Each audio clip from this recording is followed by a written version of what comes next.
Hi goal setting mums, I'm Kim Stone from Undercover Mum, and I'm here to talk to you and to share my thoughts and experiences with goal setting. And thank you very much to Natalie for this opportunity. I'm really excited about it. So, when I think about goal setting, I think about change. And the thing that I really love about change is that you can make a change anytime you want to. You don't have to wait for a new year, a new month, a new week, or even a new day. You can just decide at any point in time that you're going to make a change. So that's the first thing that I love about goal setting, is that you can do it any time of the year. If you were going to make a change for the new year and it didn't happen, it's okay. You just need to forgive yourself and then make a plan to make it happen.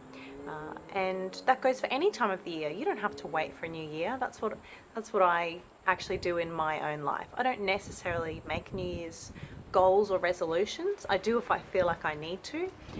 But yeah, I just make goals whenever I feel the need to.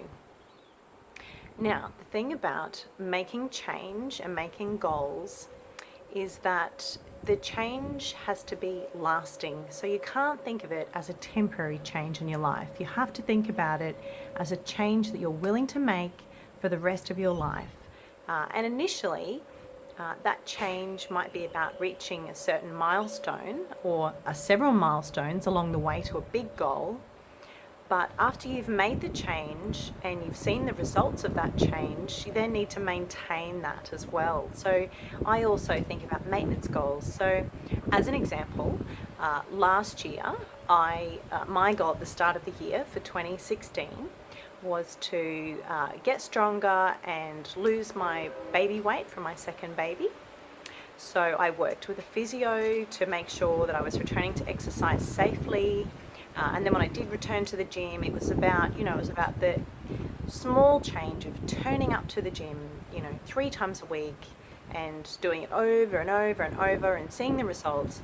And then by the end of last year, I had actually achieved my weight loss goal and achieved my strength goal, which was great. So this year, it's really about maintaining that for me. So I need to keep showing up because I need to keep taking that action to maintain the results that I achieved. So that's how I want you to think about your goal setting as well. And that applies for any goals. I'm certainly not a fitness expert. It's just something that I really prioritize in my life and really enjoy doing. So when I'm working with clients, I get them to set their goals up, and I'm sure you've heard of the SMART principle. So that's making sure that your goals are specific, measurable, achievable, realistic, and timely.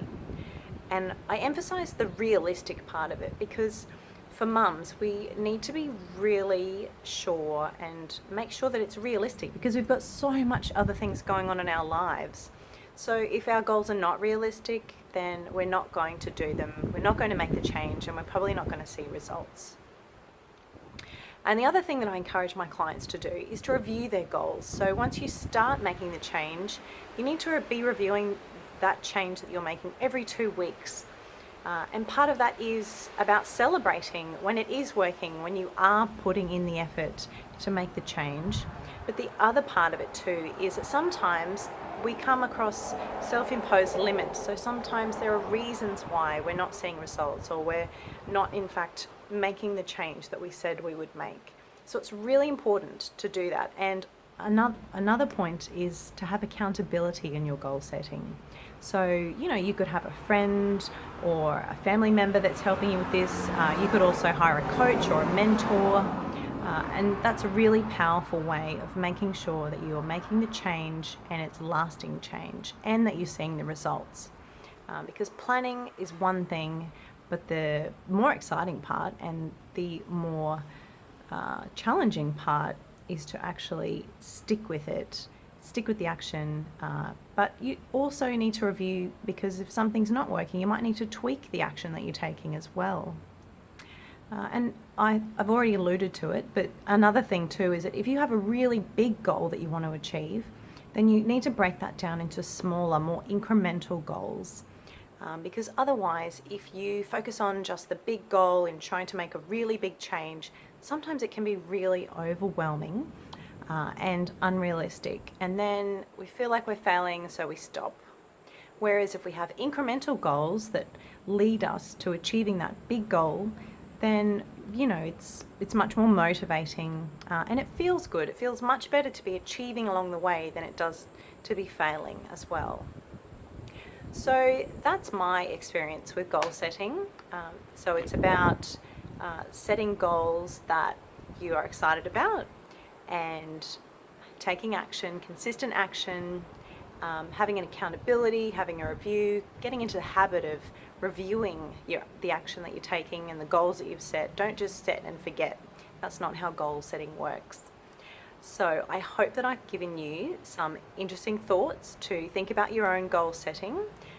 Maybe even you've thought about a new goal that you want to set today, and that's great. And I wish you every success with the goals that you have set for yourself. Bye.